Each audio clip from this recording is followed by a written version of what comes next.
Ladies and gentlemen, it's a great pleasure for me to welcome you to yet another meeting in our seminar series, New Russian Nationalism. This is a series that springs out of a joint research project between the Norwegian Institute of International Affairs and the University of Oslo, called Nation Building, Nationalism and a New Other in Today's Russia. In this seminar series, we aim to cover a wide range of topics related to nation building and nationalism in contemporary Russia. And today's focus will be on what we have called the new other, the migrants. More precisely, we will look at the changing image of the migrants as witnessed in the coverage in Russian television. Here in Norway, we would often think of Russia as a sender of migrants, but in fact, Russia is also a great receiver. In absolute numbers, Russia has the second biggest immigrant population in the world today. As regards Russian media, in recent weeks and months, Norwegian media have been full of reports on how Russian television and print media have been used as a propaganda tool in connection with the current crisis in Ukraine. In general, Russian media, and maybe in particular the main TV channels, are described as a mouthpiece for the Kremlin. However, when it comes to the issue of migration, today's speaker, Professor Vera Tolz from the University of Manchester, has found that it's not necessarily so. To the contrary, she argues that over the last decade, over the last couple of years, the coverage on the state channel Rossiia has been explicitly challenging the Kremlin's position in this field. Vera's work will be familiar to many of you, not least her book, Russia Inventing the Nation, that a lot of you have had to read at the University of Oslo in your studied area studies. Now we look very much forward to learn more about her findings in connection with her recent project that covers Russia state television. And the title of the presentation you will see here, From Compatriots to Aliens, Russian Television Coverage of Migration. Vera will speak for some 45 minutes and then we'll open up, as usual, for questions and answer and a discussion. Please, Vera.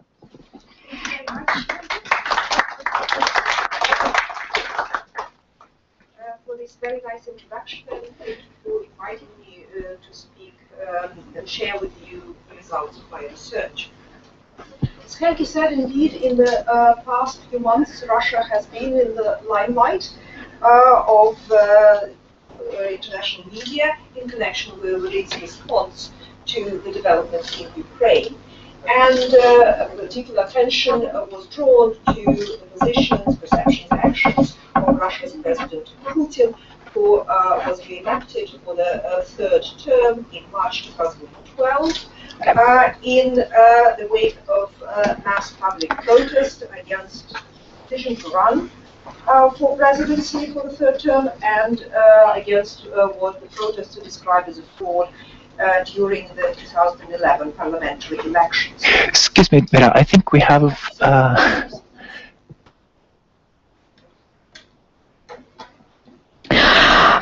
Now, oh, it's strange to speak in the microphone. A lot of media coverage, particularly in the Western media, of Russia in the past few months, and indeed before, have used sort of familiar stereotypes to make sense of Russia's actions, and many of these stereotypes and frames originated in the Cold War period.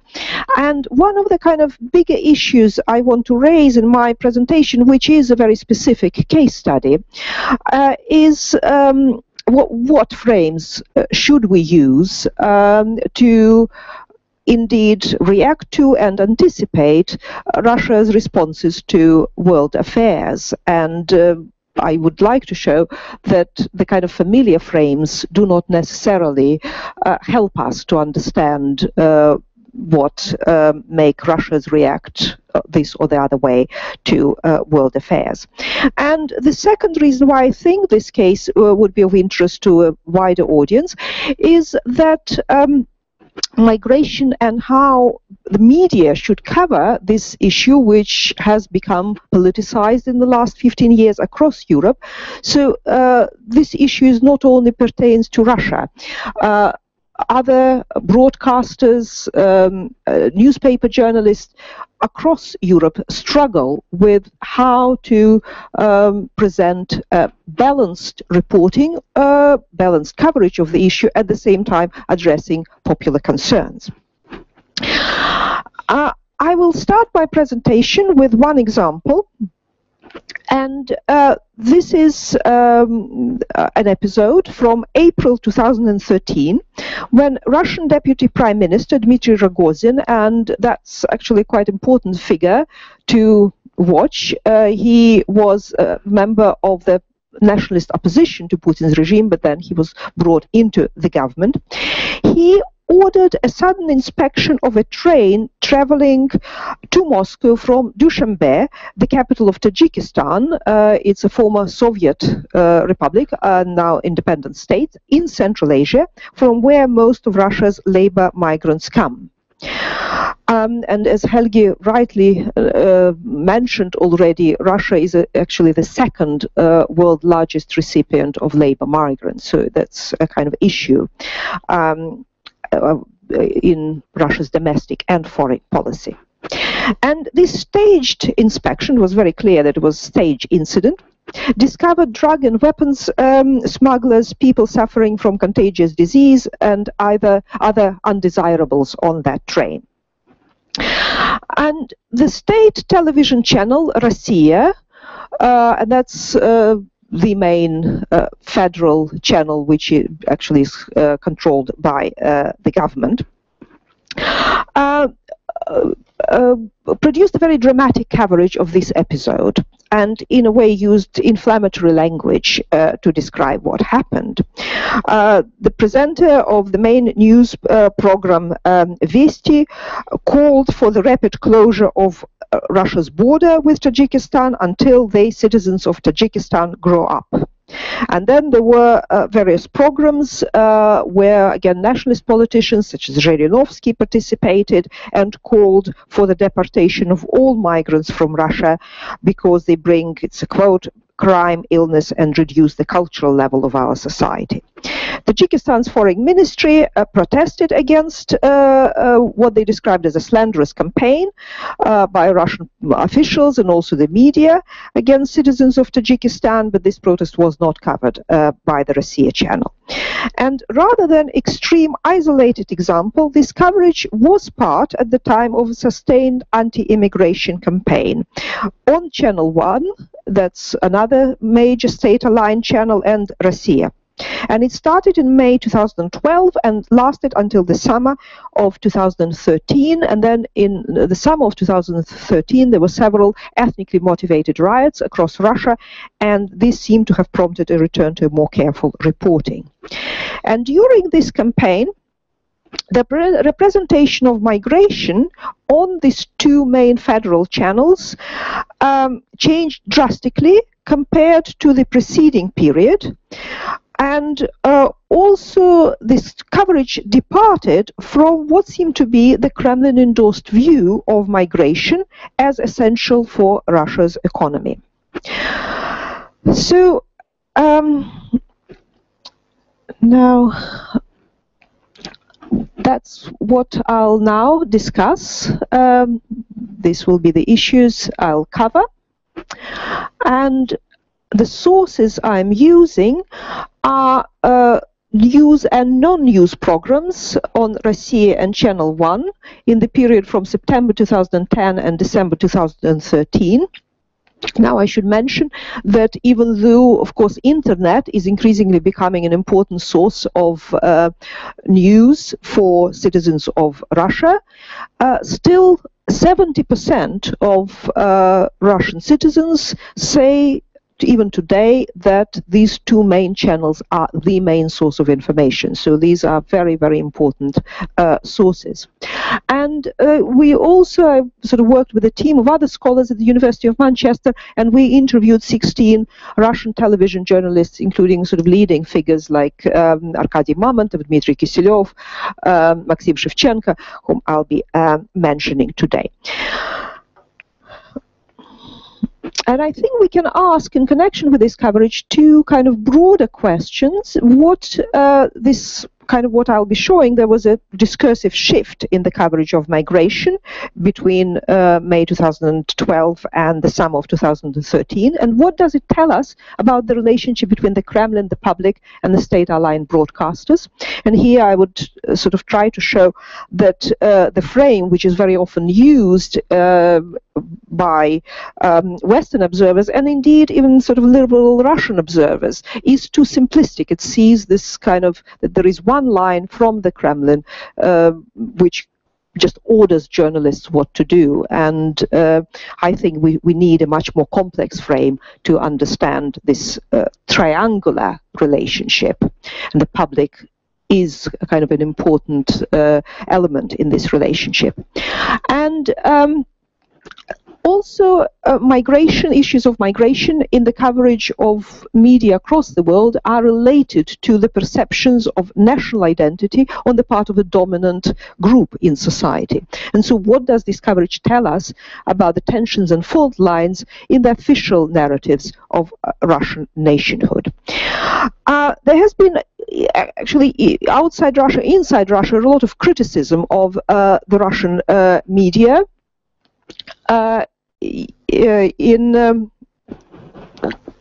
during Putin's third term, and the changes which could be noted on Russian television post-March 2012 have been described with reference to return to the Soviet past.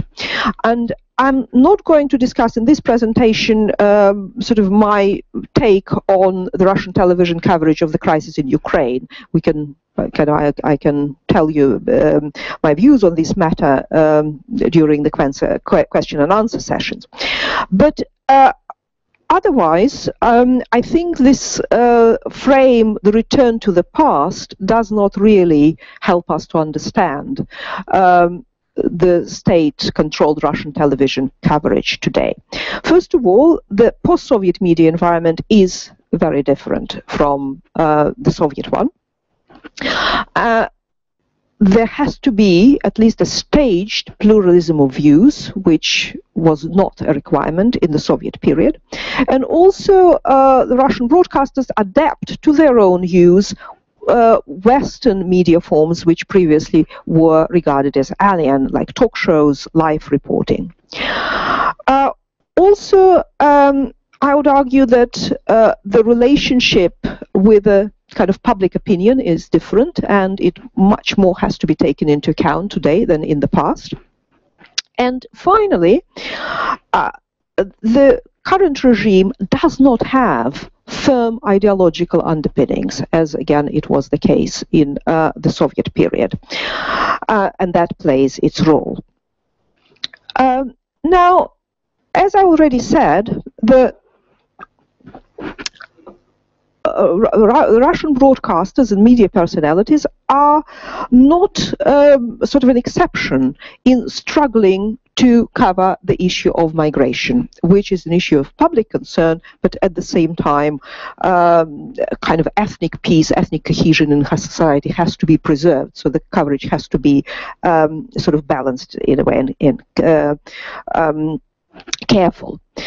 And there isn't even an agreement among scholars. How do we define migrants? By foreign birth, foreign citizenship, long-term or short-term geographical mobility, across borders or within borders. There is certainly in Russia this term internal migration I will talk about, but this term is again not unique to Russia.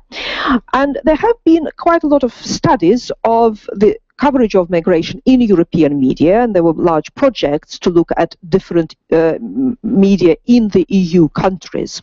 And what has been found is again, scholars who tend to be kind of have liberal views, they produce very critical reports on the coverage of migration in Europe. And what has been found that there are differences between the countries within the EU, not surprisingly, but also within the EU. And I'm most familiar with the situation in Britain. And there is a huge difference in the coverage between, let's say, BBC, which is very controlled, and in a way you can say that there is sort of quite lots of self-censorship going on there, and the tabloid press, where the coverage of migration very often is inflammatory, it's racist, or at least racializing, and uses these frames like clash of civilization quite often, which we also find in the Russian media. Again, everywhere, this media and political discourse on migration reflect broad understanding of national identity of a society's dominant group. And in Russia, we should remember that the discourse of national unity and identity, which is actually very important to understanding, it's a sort of separate issue for even Russian foreign policy, let alone Russian domestic policies. And this discourse is neither coherent nor univocal, so there are different voices there. And there is a tension between this perception of Russia as a civic nation, гражданская российская нация, which embraces all nationalities of the Russian Federation and its multi-ethnic, multicultural society, as equal citizens. But there is also a view of Russia as, above all, the national homeland of ethnic Russians, or at least Slavs, and there is a tension between these two visions. And the Kremlin, I think, is very aware of these tensions and sort of instrumentally uses one or the other vision depending on the audience who needs to be addressed. But there are other issues which are not, I would say, fully reflected upon by politicians and the media. And there is a tendency, which increased, I would say, since the Soviet period, of seeing, putting cultures in a rather rigid hierarchy of the Russian culture as a higher culture and other cultures as, or some other cultures as inferior, and of seeing the boundaries between ethnic groups as impenetrable, and the kind of, again, greater propensity than in the Soviet period to explain people's behavior by reference to their ethnicity or ethnic cultural characteristics. And I think that's on the increase. Now, official positions on what the Russians call the national questions, its inter-ethnic relation within the multicultural, multi-confessional society, and on migration. During his electoral campaign in 2012, in January 2012, Vladimir Putin published a series of articles in the Russian newspapers, one of which was devoted to the so-called national question. And that was his actually first authoritative pronouncement on the issue. The article celebrated Russia's multi-ethnicity as its strength, talked about Russia's unity in diversity, and contrasted Russia's ability historically to manage ethnic diversity with the crisis of multiculturalism in Europe.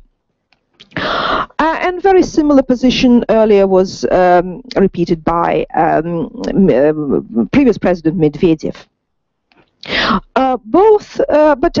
The rhetoric is somewhat ambiguous, and there is also sort of the implicit argument of the superiority of Russian culture, and migrants tend to be sort of blamed in a way, but in a sort of soft terms, for producing tensions in society.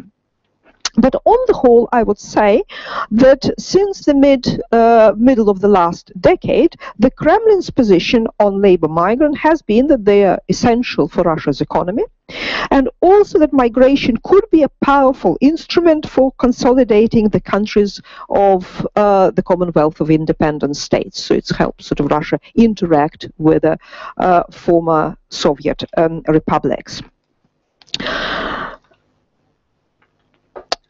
And this line was, to a large extent, followed by both Rossiia and particularly Channel 1 before May 2012. And migration was presented as a problem for Western Europe, and there was very wide coverage of various crises related to migration, also speech by Angela Merkel and David Cameron and Nicolas Sarkozy on the crisis of multiculturalism in Europe. These were very widely covered. Breivik's murders in Norway, again, were widely covered as an example of sort of the failure of multiculturalism in Europe. But for Russia, migration was not presented as a problem, and occasionally migrants from Central Asia were referred to as соотечественники, compatriots, or our former countrymen who became foreigners in a legal sense after 1991, but not in the cultural sense. So in a way they were part of us. And this is a kind of reflection of statistical data. What we did is we looked at all ethnicity-related sort of coverage in the news on both Channel 1 and Rossiia. Время is the main Channel 1 news program, and Vesti of Rossiia's in that period between September 2010 and May 2012. And these sort of under 8%, that's the coverage of ethnicity-related news in relation to overall coverage of news. So it's actually very little, despite the fact that top government officials have been saying that the national question is the key question for Russia, and preserving interethnic peace was very important. But it's a sensitive issue, so in a way we could say that the broadcasters try to avoid discussing it. And yeah, I don't have the next sort of a graph specifically showing where migration comes from into it here, but migration was among the least covered issues related to ethnicity, so it's around 1% of all news, so very little coverage. It's also important to note, in connection with what will come later, is that the states of Central Asia, from where most of Russia's labor migrants come, are predominantly Muslim societies, but the question of religion was not mentioned on the whole as at all relevant to the issue of migration. And overall, again, following the Kremlin's line, Russia's multicultural nature tended to be described with reference to the centuries of peaceful coexistence of Orthodox Christianity and Islam. At the same time, as again is really a problem across the European media, the language used was sometimes amorphous, ambiguous, and had a tendency towards othering. So migrants were called not only emigranti or migranti, but also illegals, nelegali, and again there is also a similar term, illegal migrants, in European media, which is criticized very often by scholars as sort of attempts to criminalize migrants, and Gastarbeiter, which is a calque from German, which again sort of shows the othering or different kind of difference of migrants. Now, in the post-election period in Russia, we saw a very different context. On the one hand, political context different, but also I would say it's radicalization of the trends which have already been noticeable before. And the one trend is sort of the tendency to legitimize Russia's political regime through identification of enemies from whom the country needs to be defended, and the external enemies are usually located in the West, but there is also this discourse about the fifth column inside Russia, which collaborates with Western sponsored to undermine society. And this kind of discourse radicalized, I would say, post-March 2012. Then Also, I think in the wake of opposition protests of the electoral period, the political establishment and the state-aligned media became more sensitive towards public opinion, particularly regarding issues which are explored by the opposition, and that includes migration. And if we look at opinion polls, it's kind of opposition hostility towards migrants, particularly from Central Asia, has been on the increase. And thirdly, the protest movement of 2011-12 was heterogeneous, and I think there has been a concern on the part of the Kremlin of the possibility of coming together of pro-Western liberals and Russian nationalists in the joint criticism of Putin's regime. And pro-Western liberals have been a target of attacks and very intense negative media coverage, particularly in 2011-2012 electoral period. Putin himself criticized this new form of isolationist ethnic Russian nationalism, which urges the government to stop feeding the Caucasus and turns a Muslim migrant into a threat to the Russian nation. So there has been explicit criticism on the part of the government of this position, but I think there is concern about it and sort of in a way attempt to co-opt this kind of nationalism in the official discourse. And finally, in the post-Soviet media environment, where the broadcasters have to take into account, to some extent, viewers' ratings of their programs, and where there is a kind of space for some pluralism of opinion, journalists have much greater freedom than in the past to basically express their views and indulge, if you wish, their own prejudices. And our interviews have shown that virtually all of the journalists we interviewed, and some of them were very openly loyal to the Kremlin. Others were critical of Putin's policies and said they were loyal to the opposition. But all of them spoke about sort of migrants, particularly from Central Asia, in very derogatory terms, and sort of presenting them as being, in their view, a threat to the well-being of the Russians. Now, in May 2012, we noticed a very radical change, particularly on Rossiia, but to some extent on Channel 1, 2, of the coverage of migration. And the first sort of shift was marked in a talk show, which again is the program where kind of presenters have a greater leeway than when they report news.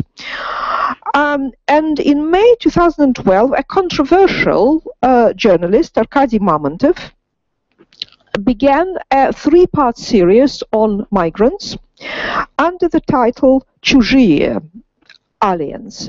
So from compatriots they turned into aliens. And another program was broadcast in October 2012 and then in the spring of 2013. And the programs focused on migrants from Central Asia, and the main frame used to explain, and the focus was on the crimes committed by Central Asians. And the main frame used was ethnicity. So the kind of ethnocultural characteristics which made people behave in a particular way. And there was again some disagreement with this line, but the majority in the audience, which was clearly carefully selected, followed that line, and kind of ordinary people invited to speak were invariably victims of crimes committed by Central Asians, and they linked the crime to the ethnicity of the criminals. And Mamontov and the speakers consistently challenged the line that migration was important for the economy. and actually explicitly criticized government position on the matter. And another departure, which was quite striking, was that rather than contrasting the experience of managing multiculturalism in Europe and Russia, a parallel was drawn by Mamantov very clearly, and he was saying that, look, it's very similar tendencies we have in Russia as, let's say, in France. And right-wing French politicians were invited to speak, for instance, Marine Le Pen, to kind of endorse the position that migrants from predominantly Muslim societies bring nothing but crime to Russia, to France. Now, in a way, what Mamantov did was quite, I would say, a dangerous game, because he used the kind of rhetorical pronouncement about Russia's strength in multi-ethnicity, unity as diversity, as if these were constitutive utterances which could be proven right or false. And he used various examples of street crime to show how false this official rhetoric is, and said, let's look at what people say. But at the same time, I would say that still a broader frame was followed of sort of identifying an enemy against whom public discontent should be shifted. And then, again, isolationist Russian nationalism and this "Stop Feeding the Caucasus" slogan were in fact justified by speakers with reference to, yes, it's unfortunate but understandable reaction of the ordinary people. And even though this position is criticized by the Kremlin, and even though it doesn't fit with a kind of official vision of Russia as a Eurasian nation, or Russia as a nation which defends traditional values, and these traditional values are from different traditional religions, not just Christianity, Mamantov linked his coverage to this new part of the official discourse of Russia as the defender of traditional values, but these values were pronounced to be exclusively Christian and European. So he used kind of the official rhetoric, but adjusted it to, in a way, his own goal needs. And then there were several further quite inflammatory coverage of two events in Europe, Western Europe. They occurred almost simultaneously in spring of 2013. The rioting in Stockholm suburbs with large minority communities, and a murder of a British soldier in London by two Islamists of Nigerian descent. And here Channel 1 also participated in the campaign. It represented Europe as being split according to religious lines, Christianity versus Islam. And the coverage of migrants from predominantly Muslim countries of North Africa in Europe was basically, I would say, racializing, if not racist. And they were invariably represented as unable to integrate on both channels because of their culture, as parasites, and these words were regularly used, who just live off benefits but are unwilling to contribute to society. And there was claimed that West Europeans, particularly Christians, are systematically victimized and discriminated against in their own societies. And there was quite a difference, I guess striking difference, between how Channel 1 and Rossiia covered the Stockholm riots, with constant reference to sort of the fact, or alleged fact, that the majority of these rioters were Muslims, and how BBC covered the event where there was absolutely no reference to Islam at all. And there was a shift also in the interpretation of positions of the Western governments, because pre-2012, there was actually, even when problem of migration in Europe was discussed, there was very often sort of sympathy towards migrants, and there was a claim that the Western governments were completely indifferent to their plight and they didn't try to integrate them. And here, there was a very different take on the position of Western governments. They were presented as being informed by political correctness and wrongly understood democracy. So rather than being indifferent to migrants, now the governments, Western governments, were presented as too lenient towards migrants and sort of benefiting them at the expense of the local population. And then there were interesting further developments on Vesti, on Rossiia, which kept talking about migration inside Russia, but again, migration in relation to Russia was continued to be ignored by Channel 1. And Vesti made a claim that Putin promised to introduce a visa regime for Central Asian states as of 2015. And that's quite interesting because, in fact, Putin did not promise anything like that. And one wonders whether it's a sloppy reporting or the attempt to kind of present Putin, deliberate attempt to present Putin as kind of listening to public opinion. And then there was a very selective reporting by Vesti of an interview with Sobyanin, the mayor of Moscow, who kind of ran for re-election. And he gave an interview in connection with his election campaign. It was a very long interview. It covered all sorts of topics. It noted that the migrants from Central Asia who know Russians were our compatriots, so used that phrase. It noted that Russia was, on the whole, very welcoming to people of other cultures, so the kind of Kremlin rhetoric. But it also had a phrase that people who speak Russian poorly or who have cultures completely different from ours had better lived in their own country. So that was this phrase in the 4,000-word interviews where there were all this kind of, a lot of repetition of Kremlin's rhetoric. But Vesti picked up only that phrase, and it's only broadcast that phrase. And also it gave a lot of publicity to a statement by deputy head of the Federal Security Services to the effect that foreign intelligence services use illegal migration to organize subversive activities to the detriment of Russian society.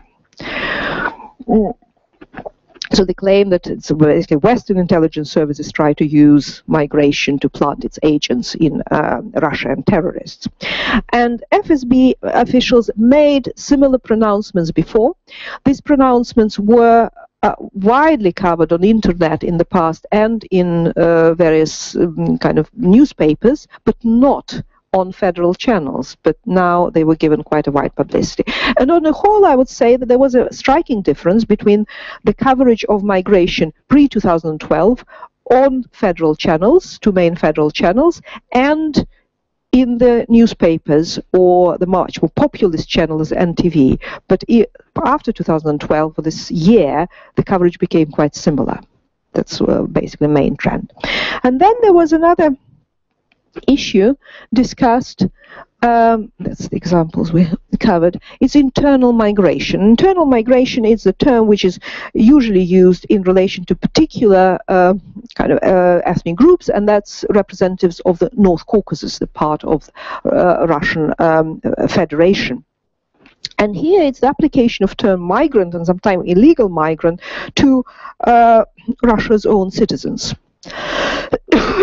And again, during the question and answer session, we can discuss why specifically North Caucasians, because a similar term is very rarely, virtually never on the federal channel used in relation to, let's say, people from Tatarstan.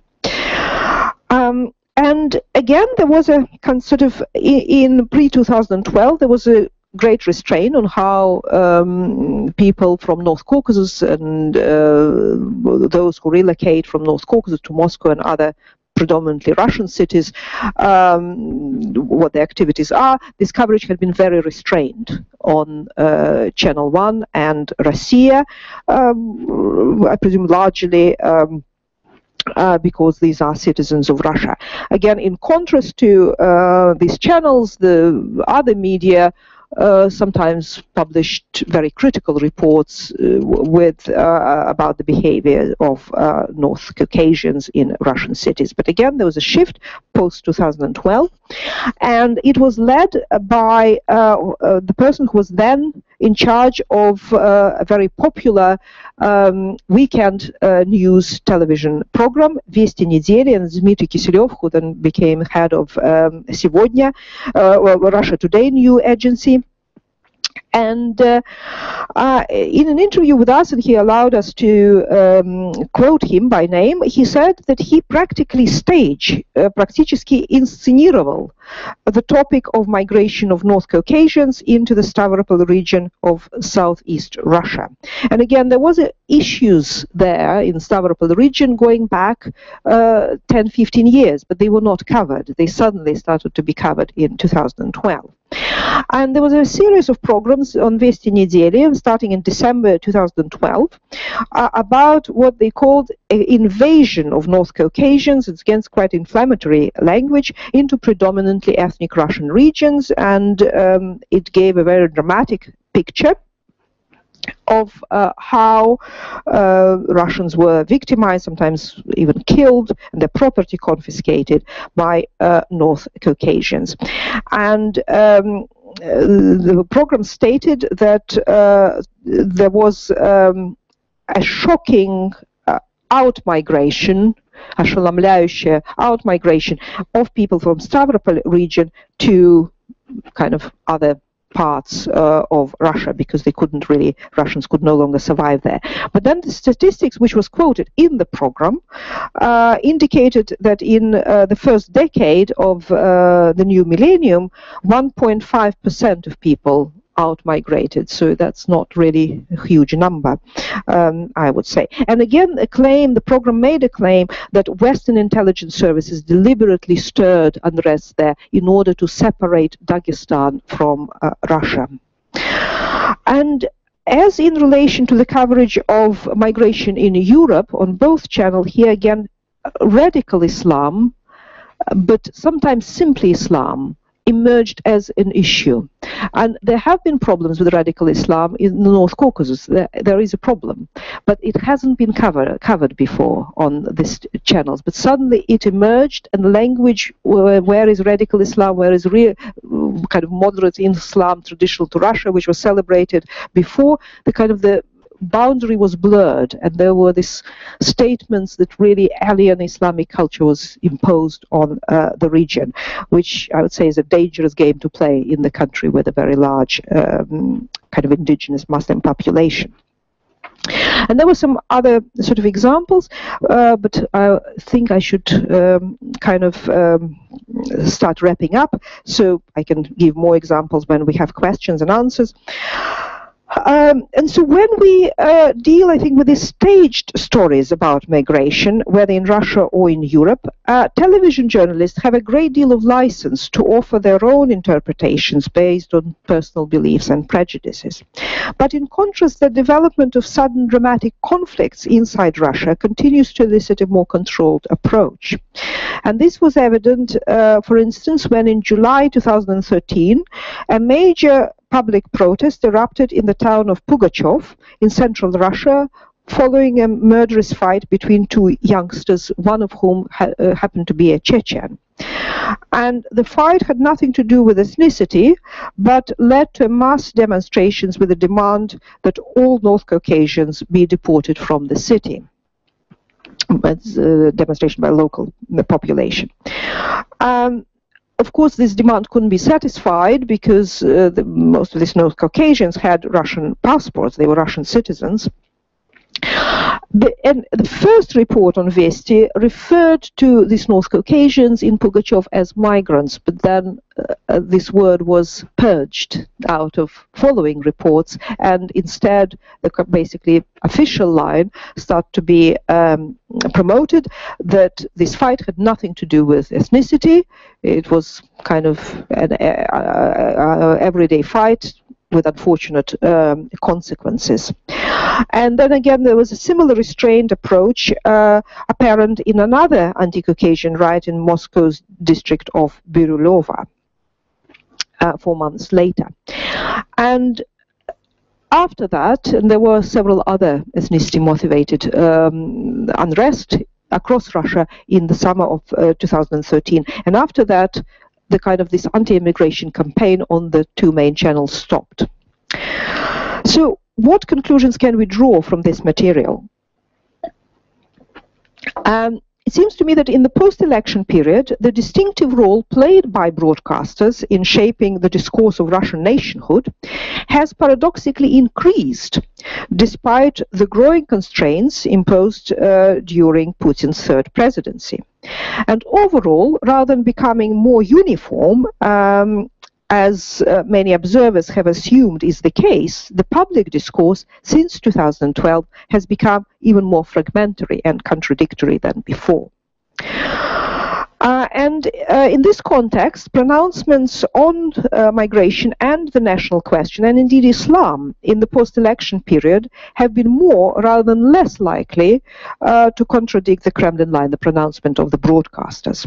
And leading media figures like Kiselyov and Mamontov have begun to promote the isolationist version of Russian nationalism, manifesting overt hostility to certain ethnic minorities. And this nationalism differs from the vision of Russia endorsed by the Kremlin, which persists in seeing the country as kind of imperial legacy as a major strength, and regards the incorporation of North Caucasus into Russia and Russia's close relationship with Central Asian states as essential for maintaining the country's great power status. And we asked the journalist we interviewed about this campaign, and one sort of journalist who was critical of the Kremlin claimed that the Kremlin, in promoting certain official celebrity journalists, created puppets whom it no longer knew how to control. But I think it's an oversimplified interpretation, because the activities of these celebrity journalists should not be necessarily read as attempts to question the regime's legitimacy. In fact, this anti-immigration campaign on state-aligned television broadly followed, I would say, the logic of the Kremlin-sponsored strategy in the post-election period of controlling society through polarization and identification of internal enemies who allegedly collaborate with Western intelligence services. I would say that also this new twist in the official discourse aimed as representing Russia as the bastion of traditional values inadvertently facilitates the othering of a Muslim migrant. By articulating ideas which directly address real and perceived public concerns, broadcasters also help fostering the impression that national leaders are attentive to the concerns of the country's majority, without these leaders having to make pronouncements which other citizens or residents of the country might find offensive. And of course, in a multi-ethnic, multi-confessional society like Russia, the upper echelons of political leadership have to be seen as occupying a moderate position on the national question. I would say that in several ways, post-election reporting on the national question and migration was more internally coherent than the coverage we observed in 2010 and 2011, which struggled to reconcile the tension between Russia as both multi-ethnic and state, but also a national homeland of ethnic Russians. Yet the post-election approach produced a new set of tensions, laying bare the contradictions in the official discourse of Russian nationhood as both European and uniquely Eurasian, as of the West as a conspiring other, but also an occasional ally. Now, the state-aligned television coverage of migration in 2012 and 13 became one of several intense antagonistic media campaigns against various forms of alterity, subsumed within the wider post-election agenda of defending traditional Russian values. The fact that the highly alarmist coverage of migration both started and stopped rather abruptly suggests that there is no particular long-term coherent government strategy for achieving national cohesion, even though the Kremlin says it's a main priority issue. This campaign also, I think, reflects this, not just this, but this general kind of antagonistic media campaigns against authority. Reflect, I think, the tendency to further recede responsibility for the ideological direction of the regime to some media personalities like Mamontov and Kisilov. And here again, I would say the triangular relationship between the Kremlin, the public, and state-aligned television reveals itself to be less than wholly unilinear. Thank you.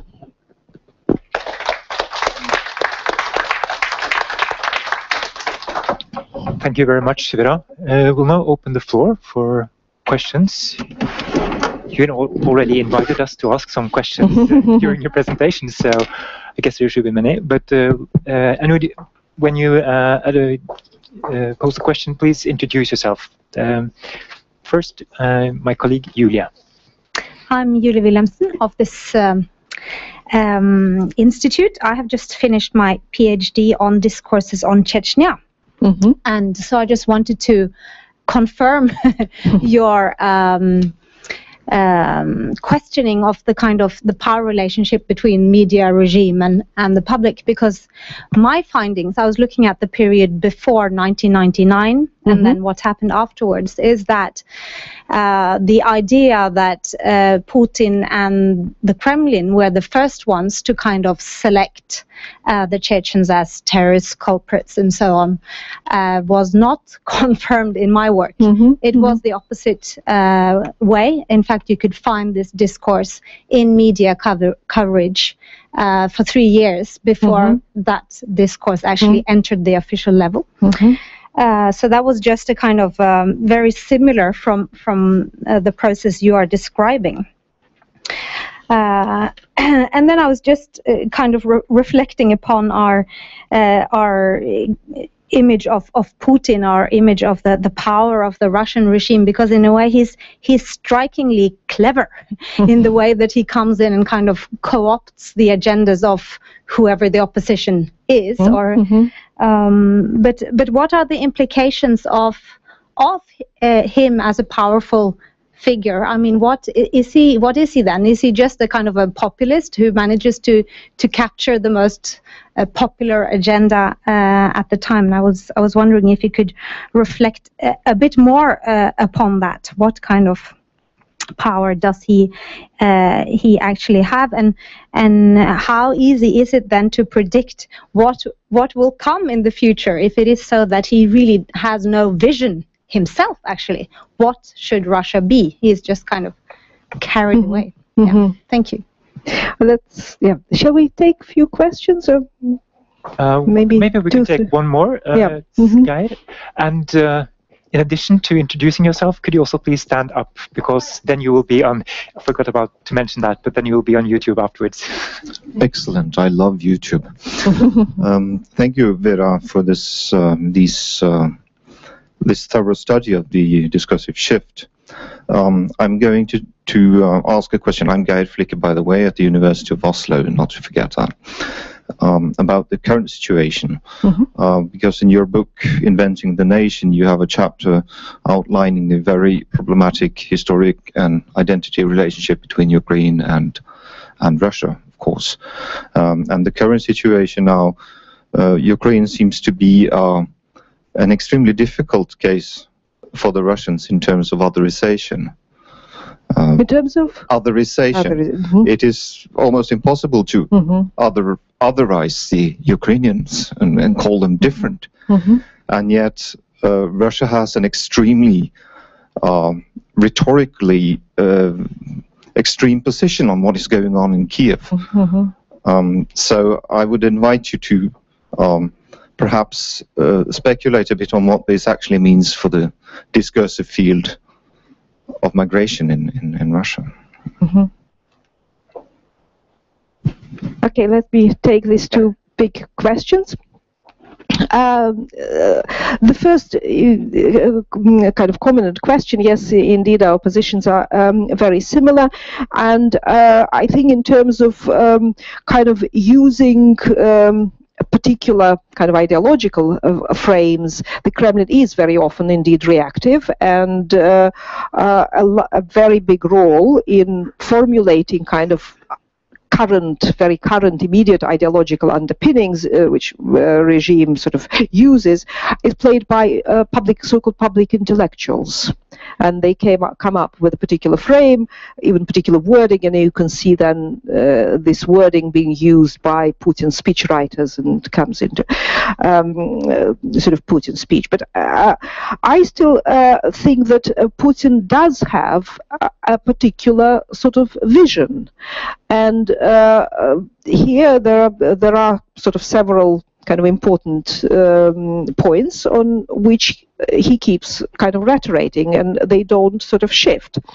And one is sort of Russia as a great power, a major player on the international arena, which will take its own decisions, and the West won't sort of dictate.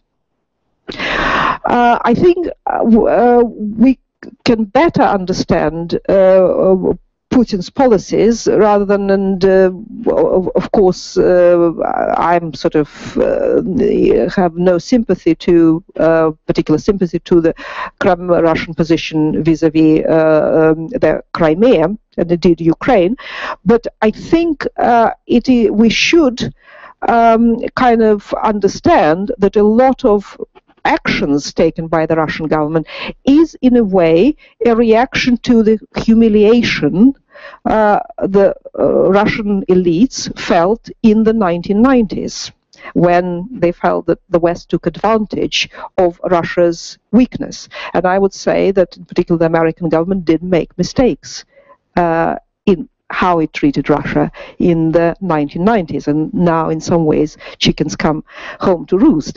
And so these are Putin's own views, and they kind of have been underlying his policies since his coming to power in at the beginning of the new millennium. Now, with Ukraine, it is, I think, what we have are two kind of conflicting discourses. On the one hand, I would say that representation of Ukrainians as one of us increased. I was absolutely struck. It was kind of at the beginning of the unrest in Ukraine.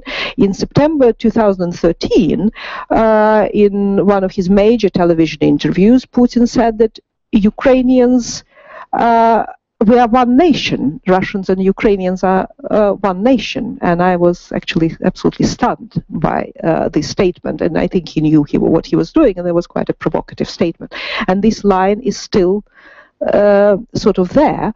On the other hand, what is argued that while Ukrainians are one of us, and there are even Russians and Russian speakers in Ukraine, they constitute a substantial proportion of the population.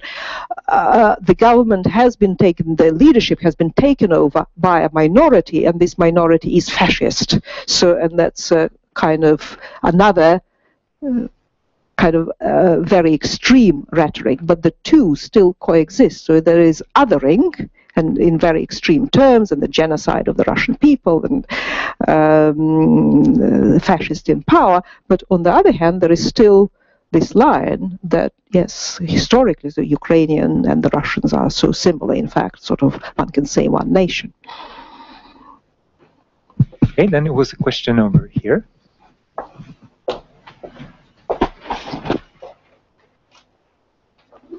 Good afternoon. My name is Indulis Ābelis. I am Latvian ambassador here in Norway, and thank you for a very interesting presentation. I may have also a little comment. I'm a little bit cautious on the things that we take situation in Russia as it presented in a single layer. I think Putin uses in one layer. You know, Putin uses the best advisors in the world there are in political technologies, and I'm quite sure that all those situations have more than 2 or 3 layers. Sure. So in that sense, I think it's very dangerous, we should be cautious about thinking that whatever is said about migration in 2013 or before 2012 was something was not created or instructed directly by Putin or his advisors. To return to the history, Putin always had peaks of popularity when he conquered or had a fight against enemy. Whether that was internal, as when he came to power in Chechnya, or afterwards when he had some other enemies outside or inside. So here, his peaks of power came, peaks of popularity came when he was fighting and winning somebody, or there was an external or internal enemy.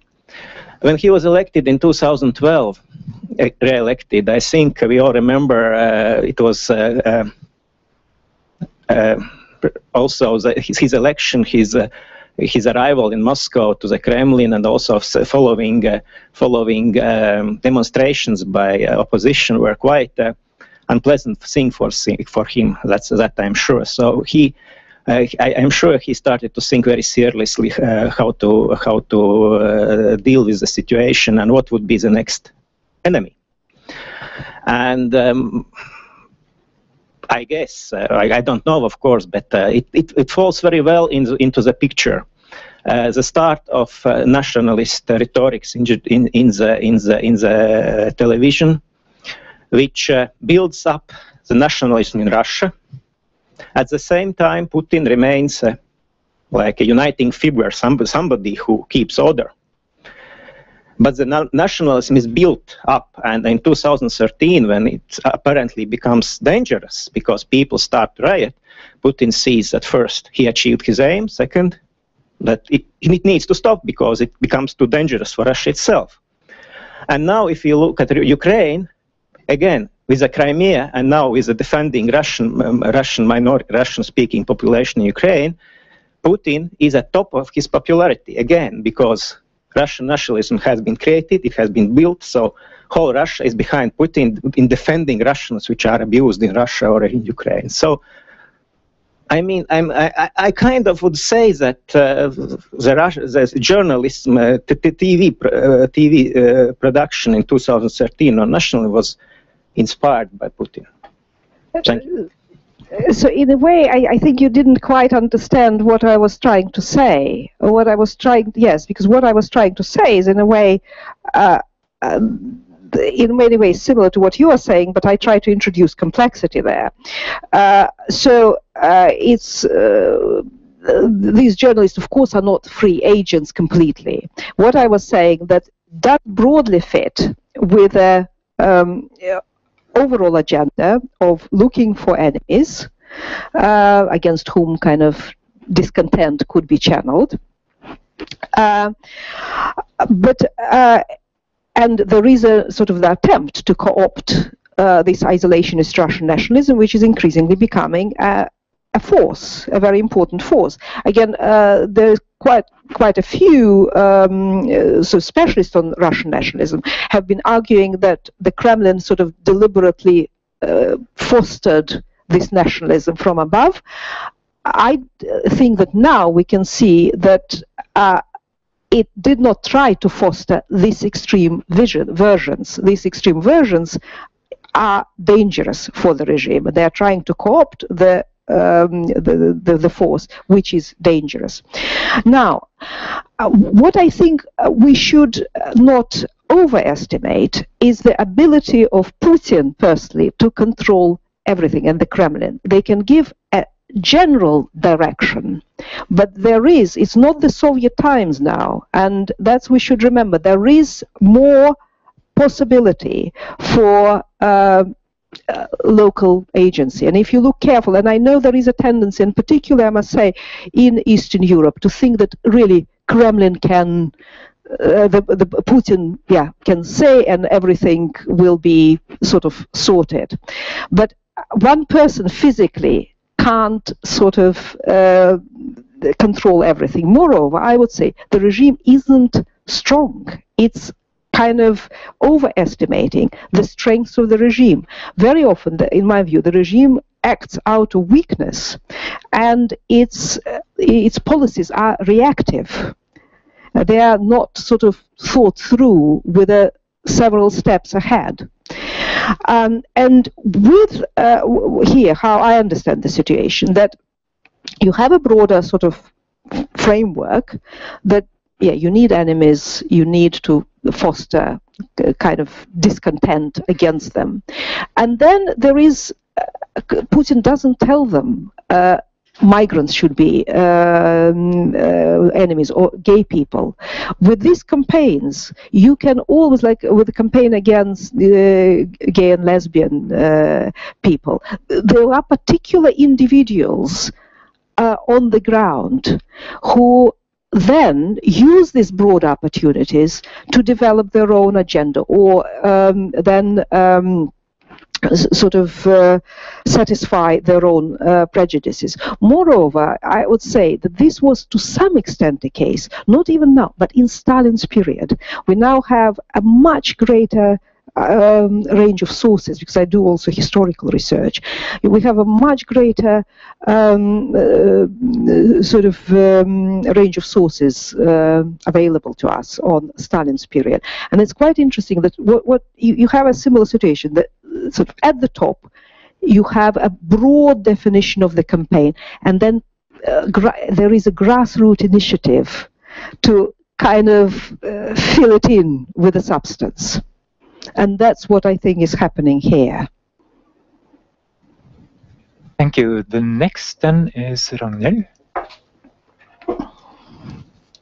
I'm Ragnhild Astrup-Tschudi from the Norwegian Helsinki Committee. You were talking about migration from Central Asia, and for a moment I would like to go a bit further east to the border between China and Russia. If you could talk a bit about the migration there and how that is presented in the Russian media. I must say there was nothing at all on migration in the period I was looking at. In the media more broadly, I just, I haven't studied myself anything but television, and I read other people's work about sort of on the coverage in the other types of the media, internet and print media.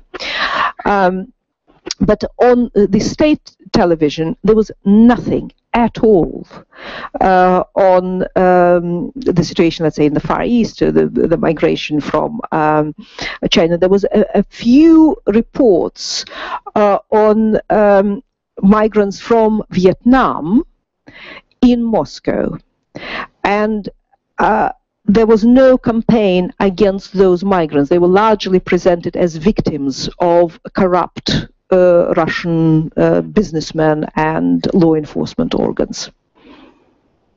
I guess we will return to the Far East and China in a later presentation. Michael Alexeyev, who is also part of our project, has worked extensively on Chinese migration to the Far East, and he will present in the first quarter of next year.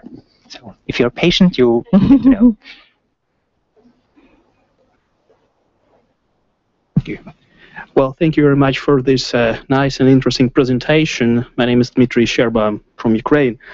And I have just one question regarding the future of the Crimean Tatars under the ongoing circumstances. You know, with the ongoing Ukrainian-Russian conflict, I mean, are there any measures to protect the national interest of the Tatars, in your opinion? What is your vision on that? Thank you.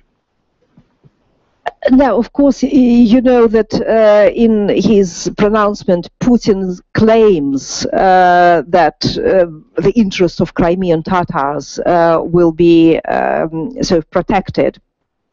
To be honest, I don't know much about interethnic relations in the Crimea. It's not sort of my area of specialization. do you know whether there have been really sort of today much of a tension between the local Slavic population and the Crimean Tatars? Yeah, yeah. So what one can say that the law enforcement organs on the whole across sort of Russia, and presume there's a little difference with the Crimea, and will be no difference when in future. They're very corrupt, so they deal with issues again in relation to sort of in response to prejudices, but also bribes. Yeah. I don't think that the Russian government will deliberately sort of introduce policies which will discriminate against Crimean Tatars. But if there are already tensions on the ground, they are not going to be resolved. They might be exacerbated. And a lot will depend on sort of the levels of sort of corruption, incompetence, and the level of prejudices of specific authorities who deal with those issues.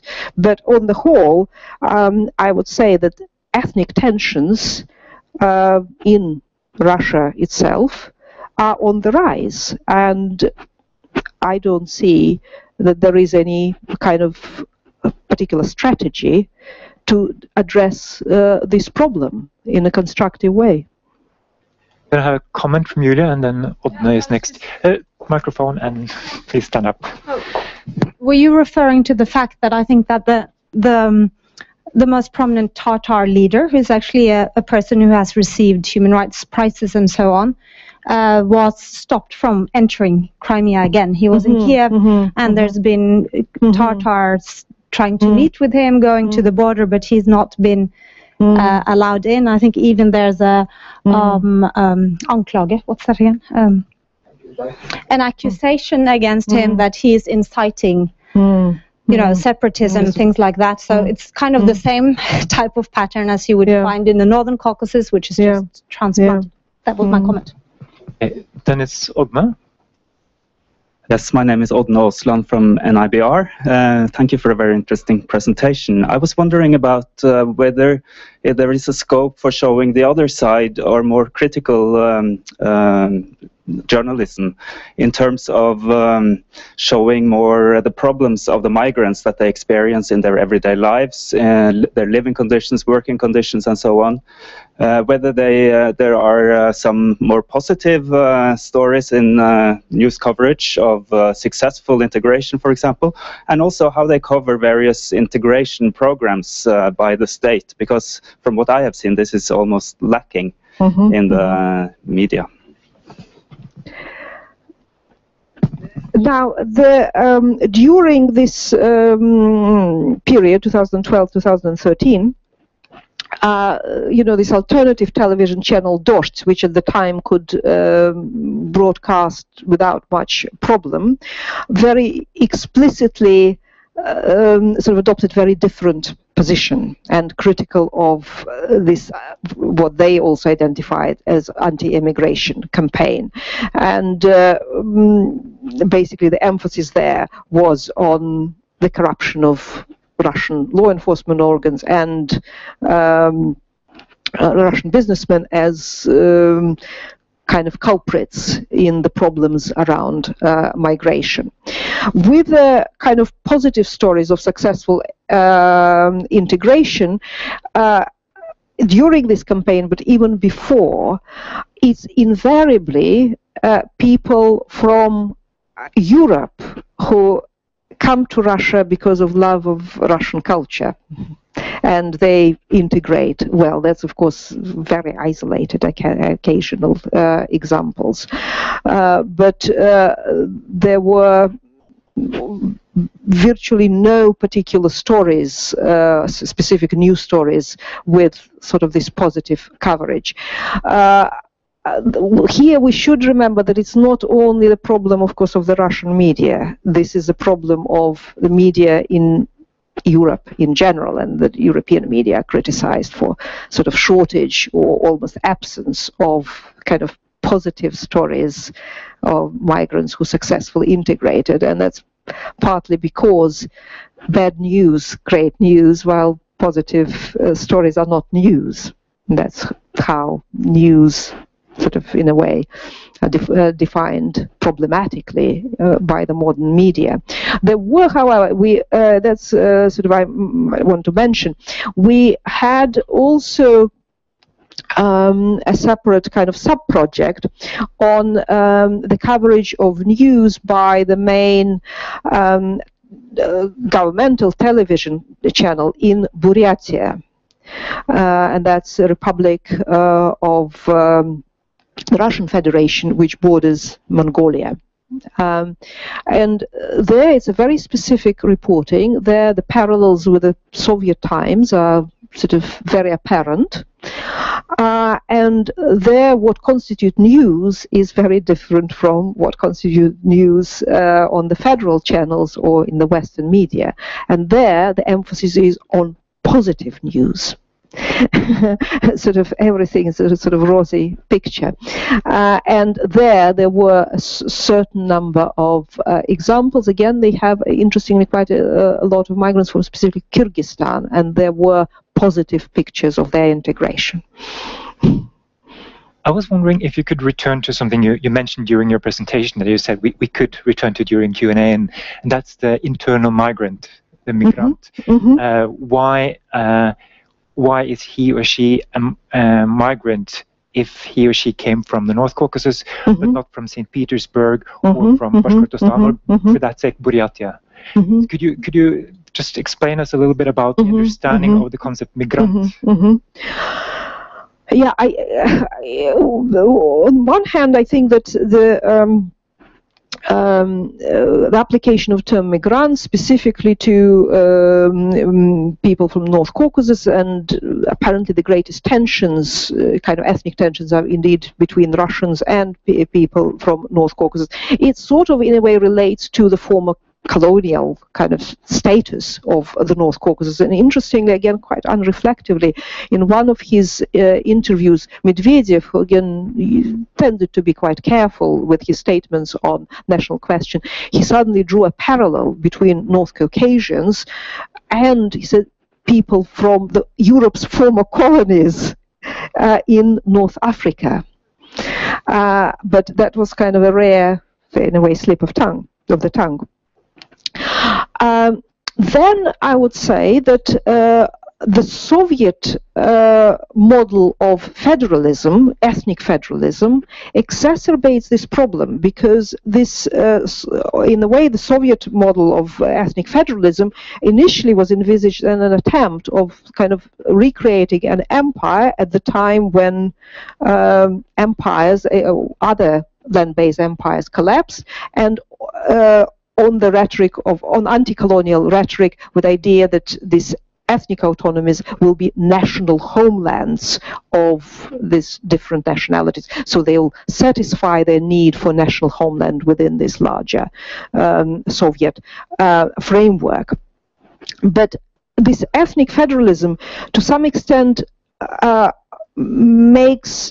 represents this ethnic autonomy as the national homeland of this what they call titular nationality, which sort of prevents identification of this titular representatives of this titular nationality with the entire country.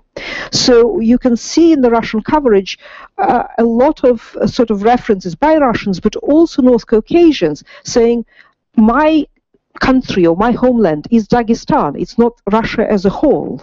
So you can say, yeah, you are a migrant, go back home to Dagestan. Yeah. Also, the term illegal migrant has been used in relation to North Caucasians, which is even more bizarre, because it's and I think this has its roots in Soviet propiska system, the residence permit, which in the Soviet period was very restrictive. You couldn't sort of freely choose where you want to reside. This type of propiska has been abolished, but you still have to register when you move from one Russian city to another. You have to register where you live, and if you haven't registered, you sort of do something against the law. And so in that context, the very inflammatory term illegal migrant is used towards North Caucasians. But of course, it is interesting that it's virtually applied only to North Caucasians. You don't have this term applied to Buryats or even, let's say, Tatars. Mm-hmm. So there is a specific prejudice against this group.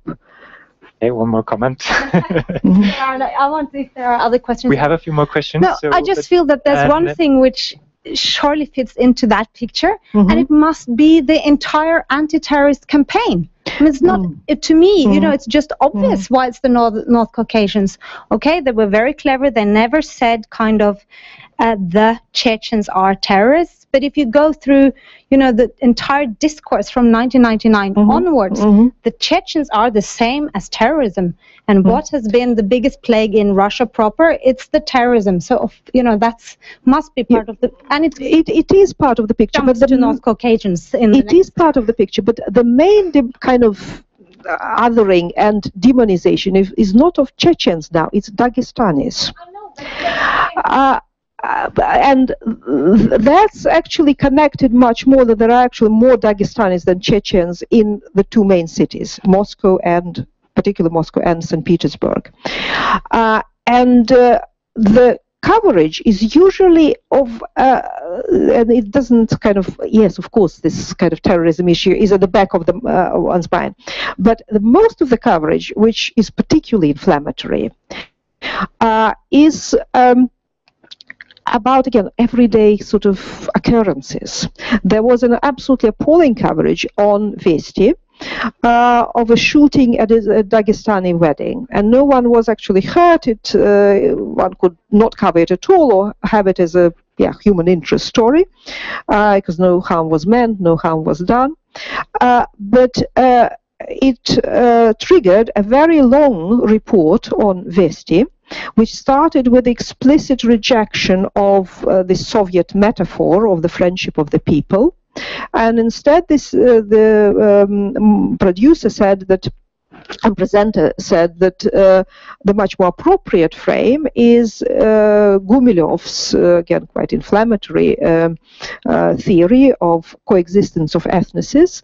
And alongside harmonious coexistence, you can also find instances when one ethnic group lives as a parasite or a cancerous metastasis in the body of another. And then all the examples given, visual examples of North Caucasians attacking Chechens, or attacking Dagestanis attacking Russians. Where we looked at the reporting of issues related to terrorism specifically, none of them include anything about Islam. And none of them even say what ethnic group this terrorist belonged to. So there is obviously a very sensitive issue, which is the reporting is very controlled. Okay, then we have a question here. Hello, my name is Annie, I'm a student. I was wondering if you could talk a bit about Putin's speech of the annexation of Crimea, because he both talked about the need to protect the Russian-speaking Crimeans, but he also, very early in the speech, made a reference to the multi-ethnicity of Crimea, and also a specific reference to the multi-ethnicity of Russia as a whole.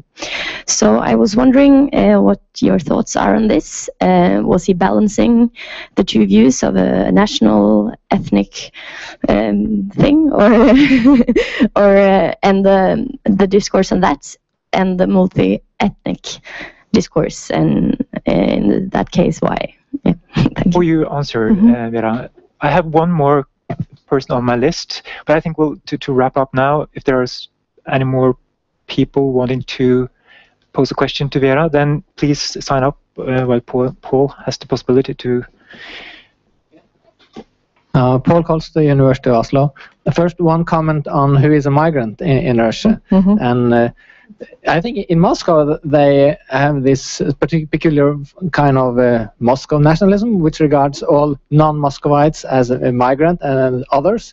And Alexei Navalny was playing on that when he said that the mayor of Moscow should be not a migrant, meaning that Sobyanin coming from Siberia should not be a mayor of Moscow. But my question would be on the role of the police in the coverage of the migrants, and you said that in Dost that they would focus on the police and police abuse of migrants. But as far as I understand, there's quite a bit of focus on the role of the police also in other media. But I have another take on it, that the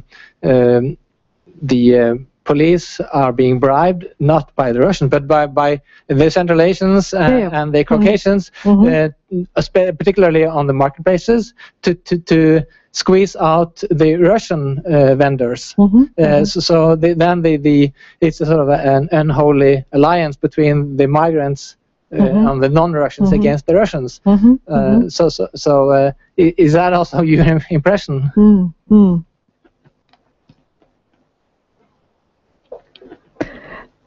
Yeah, Putin's speech on the Crimea, of course, tried to sort of bring in various sort of discourses, and the idea of the defense of Russian speakers has been sort of very prominently put to the fore.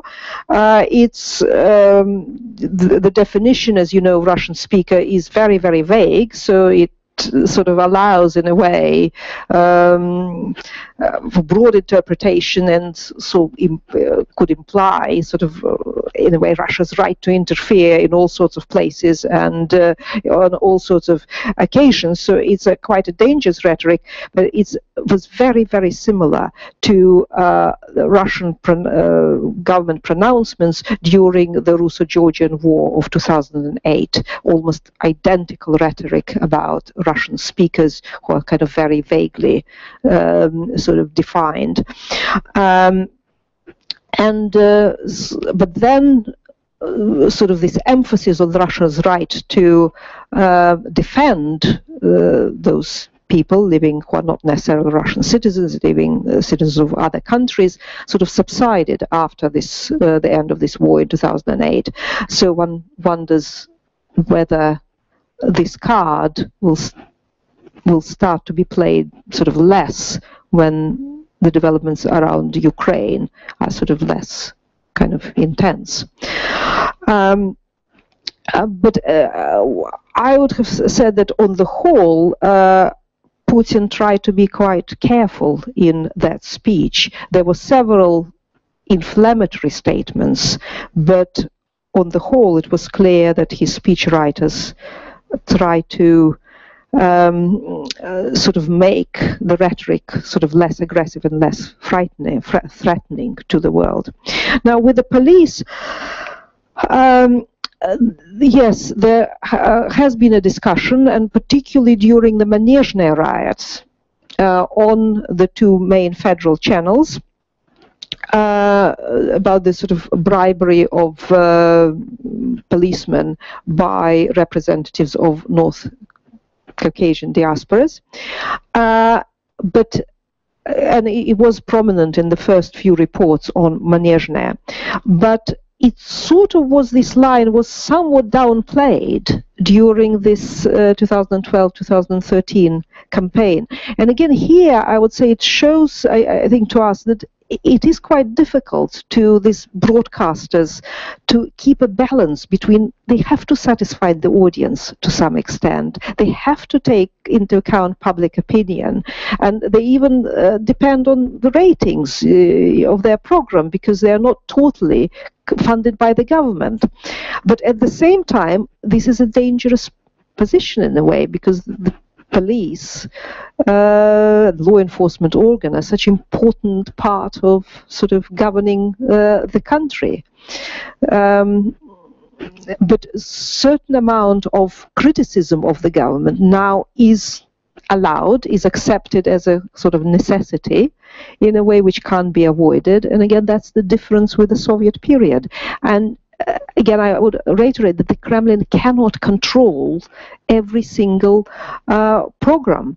And there is no particular sort of reason to disbelieve, because both in Buryatia and in Russia, these different journalists who are not connected very often with each other, they told us the same story, that yes, their chief editors, executive directors of channels, they have a constant communication with the Kremlin.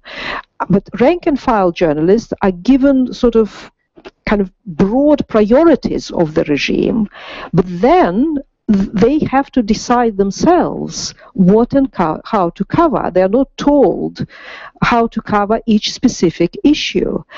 And so we ask them, do you have any written guidelines? On BBC, there are hundreds of pages of written guidelines. They all say, again, I don't see any reason to disbelieve them, there are no written guidelines. And so then we ask how then you decide what to do, and they say we are guided by adekvatnost, and that's a new kind of term anyway, adekvatnost, which is a political instinct. So you have to have the right instinct. Two members of our team recently published an article about adekvatnost. They were the main people who took interviews for us, research assistants, in Demokratizatsiya. And so this is, I thought, was a very interesting article about how basically self-censorship, how it works according to journalists. And so if you can imagine, no direct, clear guidelines, only sort of they are aware of broad priorities of the regime. You have to sort of be guided by your political instinct. And at the same time, you have to sort of at least stage pluralism of opinion, and you have to take into account the public mood. You have to sort of react to events, because there they take place publicly, like these riots, and something like that couldn't have happened publicly in the Soviet period. And you have to find a way to cover those events. So you can't always, it's impossible to always toe the same line as the Kremlin. Okay, I think it's time to wrap up. I just want to say before we end that I would like to invite you back in the fall. We're going to have two more seminars then in the seminar series. We'll have Emil Pain from the Higher School of Economics in Moscow and Andreas Omland from Kiev Mohyla University, who will come and speak on different topics that they have covered within the broad project on nation building and nationalism in Russia. But now I would like to thank Vera for a very thoughtful and interesting presentation. So please join me and give her a big hand.